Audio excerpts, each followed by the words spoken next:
আর lima, এই মুহূর্তে একবার সন্দেশখালীর দিকে নজর রাখতেই হচ্ছে। একদম সন্দেশখালীর অন্যতম দাপুটে তৃণমূল কংগ্রেস নেতা তথা জেলা পরিষদ সদস্য উত্তম সর্দার গ্রেপ্তার। শনিবার দুপুরে দল উত্তমকে 6 বছরের জন্য সাসপেন্ড করে। সন্দেশখালীর বাসিন্দা, বিশেষ করে মহিলাদের অভিযোগের ভিত্তিতে শনিবার সন্ধ্যায় উত্তমকে হেফাজতে নেয় সন্দেশখালী থানার পুলিশ। দলের সাসপেনশনের পর কেন পুলিশি পদক্ষেপ, প্রশ্ন উঠছে। সন্দেশখালীতে শাহজাহানের সাম্রাজ্যে যাদের তুমুল প্রতাপ, উত্তম তাদের মধ্যে একজন। গত কয়েকদিন ধরে মহিলারা বারংবার অভিযোগ করেছেন উত্তম এবং শিবুর বিরুদ্ধে। তারা বলেছেন তাদের অত্যাচারে জীবন অতিষ্ঠ হয়ে উঠেছিল। শাহজাহান, শিবু, উত্তমদের বিরুদ্ধে বিপুল জনমত তৈরি হয়েছে সন্দেশখালী এবং বাংলার বিভিন্ন প্রান্তে। গত কয়েকদিনে লাঠি সোটা নিয়ে কাতারে কাতারে মহিলারা রাস্তায় নেমে আসেন। তাহলে কোথাও কি লিমা প্রশাসনের ওপরে, রাজ্যের শাসক দলের ওপরে একটা চাপ সৃষ্টি হচ্ছিল, তাই কি এই পদক্ষেপ? নজর থাকবে আমাদের। একদম তাই। আর গ্রেফতার সন্দেশখালী বিজেপির সন্দেশখালীর নেতা, এবং যেটা নিয়ে আর আলোচনা হয়েছে যে একদিকে তৃণমূল এবং আরেকদিকে বিজেপি নেতা বিকাশ সিং, তাকে অ্যারেস্ট করা হয়েছে। শনিবার বাড়ি থেকে বসিরহাট লোকসভার বিজেপি আহ্বায়ককে গ্রেফতার করে পুলিশ। সন্দেশখালীর অশান্তির ঘটনায় জিজ্ঞাসাবাদের জন্য গ্রেফতার করা হয়েছে বিকাশ সিংকে, এমনটাই পুলিশ সূত্রে খবর।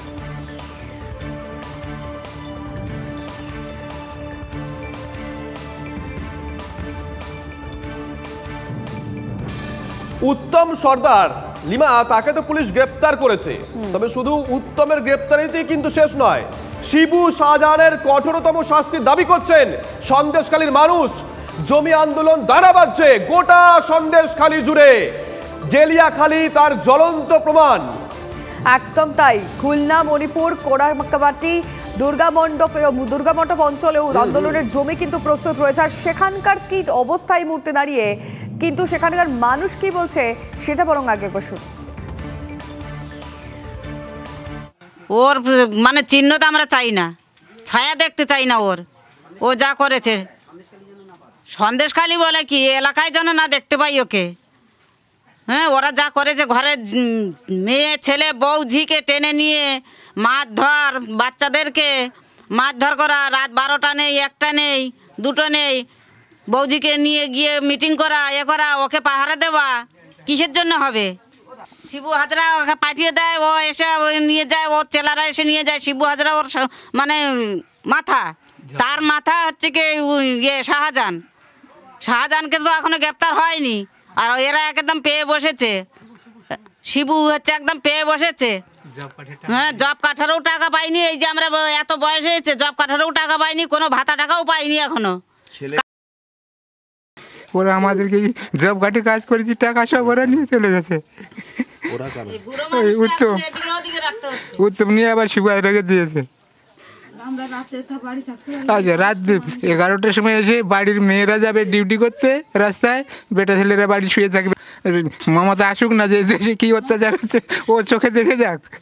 ওর নেতারা কি অত্যাচার করতেছে ও নিজে এসে দেখে যাক না। ও আজকে 10 দিন হলো, ভোট নেওয়ার সময় আসে একবারের জায়গায় 5 বার।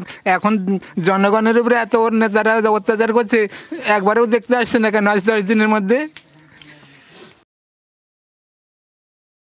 ওর হোক, শাস্তি হোক। কার? উত্তম সর্দার? উত্তম সর্দার, শিবু হাজরা, শাহজাহান শেখ। নইলে কি আপনারা শান্তি পাবেন না? শান্তি পাচ্ছি না আমরা একদম শান্তি পাচ্ছি না। ওদের জ্বালায় আমরা কিছুই করতে পারছি না। এখন কি অবস্থায় রয়েছে? এখন ভয়ে ভয়ে থাকি। আমাদের বাড়ি ছাড়তে হয়েছে, অন্য পাশের বাড়িতে গিয়ে থাকি। রাত্রে এখানে থাকতে পারি না, এসে দরজায় ধাক্কা দিচ্ছে কোনো রকমে। আমরা কারা ধাক্কা দিচ্ছে দরজায়? ওই উত্তম হাজরা, শিবু হাজরার ওই লোকজন দলবল এসে আমাদেরকে থাকতে দিচ্ছে না। আর আমাদের স্বামীদেরকে কোনো অপরাধ নেই, তবু ওরা তুলে নিয়ে গেছে। আর আমরা শিবু হাজরার লোকেরা, অনুগামীরা এখানে এসে ঘরে ধাক্কা দিচ্ছে, থাকতে দিচ্ছে না। আপনারা পুলিশকে জানাচ্ছেন না কিছু? পুলিশ তো টহল দিচ্ছে দেখলাম গ্রামে। তো কিছুই বলে না, বলে ওই শিবু হাজরার কাছে যাও। এই মুহূর্তে আমাদের সঙ্গে রয়েছেন আমাদের দুজন সহকর্মী অরিত্র এবং অর্ণব। অরিত্রের কাছে আগে যাই। অরিত্র, একটা বিষয় খুব পরিষ্কার, এই একটা গ্রেপ্তারিতে আমজনতা খুশি নন, তারা চাইছেন বাকিদেরকেও গ্রেপ্তার করতে হবে।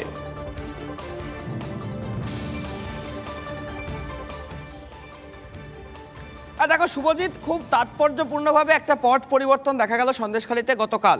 তার কারণ যে ব্যক্তি অর্থাৎ উত্তম সর্দার, শিবু হাজরা এবং সর্বোপরি তাদের গডফাদার শেখ শাহজাহান, যাদের বিরুদ্ধে জনমত তৈরি হচ্ছে সন্দেশখালী সহ সংলগ্ন এলাকাতে, এই দ্বীপ অঞ্চলে, তাদের দীর্ঘদিন ধরে পুলিশ কোনো ব্যবস্থা নেয়নি।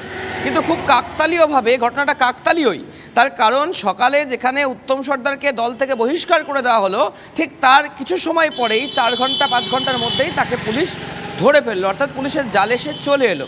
আর এখান থেকে সাধারণ মানুষ, বিরোধীরা একটা প্রশ্ন তুলছে যে তাহলে এতদিন পুলিশ কি নীরব দর্শকের ভূমিকা পালন করছিল, নাকি পুলিশ অপেক্ষা করছিল উপর মহল থেকে আদেশ আসার জন্য, এবং পুলিশের সক্রিয়তা নিষ্ক্রিয়তা নিয়েও কিন্তু প্রশ্ন উঠতে শুরু করেছিল। নাকি পুলিশ অপেক্ষা করছিল কবে এই তৃণমূলের তকমা যাবে উত্তমের গা থেকে? দুপুরে সাসপেন্ড করা হলো, বিকেলে গ্রেপ্তার করা হলো। সঙ্গে থাকো।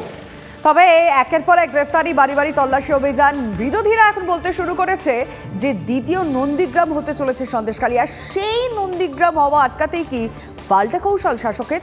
এবং খুব গুরুত্বপূর্ণ একটা বিষয় আপনাদেরকে বলে রাখতে চাই, তৃণমূল সূত্রের খবর, আন্দোলনকারীদের ক্ষোভ প্রশমনে এবার পথ হারাতে পারেন শিবু হাজরাও। সেখানে কি চলছে অর্ণব?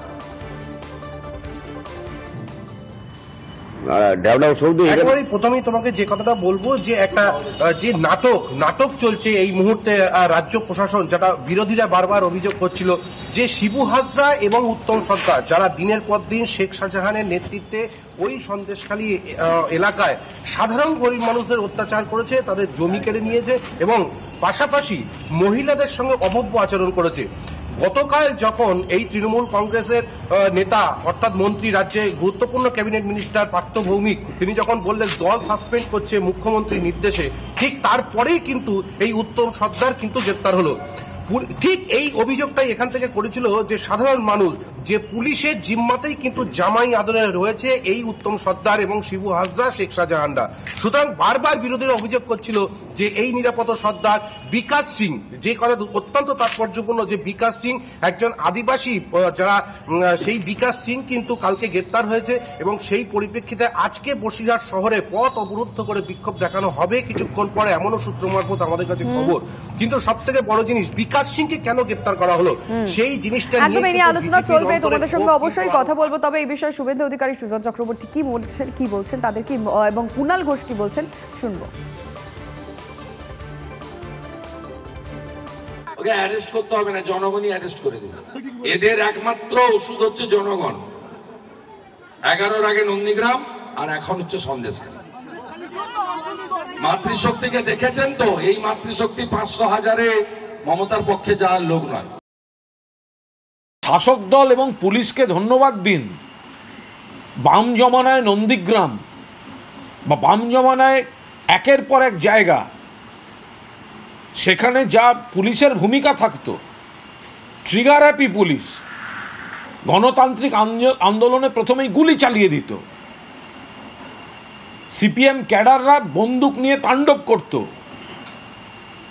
তো ফলে এখানে অবাধ গণতান্ত্রিক পরিবেশ, ক্ষোভ আছে, ক্ষোভ দেখিয়েছেন। ন্যায্য ক্ষোভ হলে আইনি ব্যবস্থা হবে, দল সাংগঠনিক ব্যবস্থা নেবে।